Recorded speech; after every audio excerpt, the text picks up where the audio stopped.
দেখেছি বিশ্বে গণহত্যার দোষরদের মিডিয়া যখন গণহত্যার দোষর হয় সেসব ক্ষেত্রে তারা বিচারের মুখোমুখি হয়েছে। রোয়ান্ডার উদাহরণ আমি দিতে পারি, সেখানে রোয়ান্ডায় কাউকে বিচারের মুখোমুখি হতে হয়েছিল।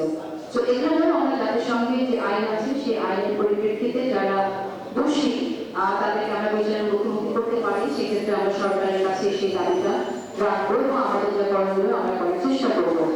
আর আপনি যে মজুরির কথা বলছেন, এটা আমি তো কদিন আগেই দেখলাম যে জিটিভিতে একজন নারী সাংবাদিক আমাদের সহকর্মী তিনি বেতন না পেয়ে আমি দেখেছি যে তিনি তার বন্ধুর সাথে শেয়ার করতে যে আমি ভাত খেতে পারছি না গত স্বাধীন।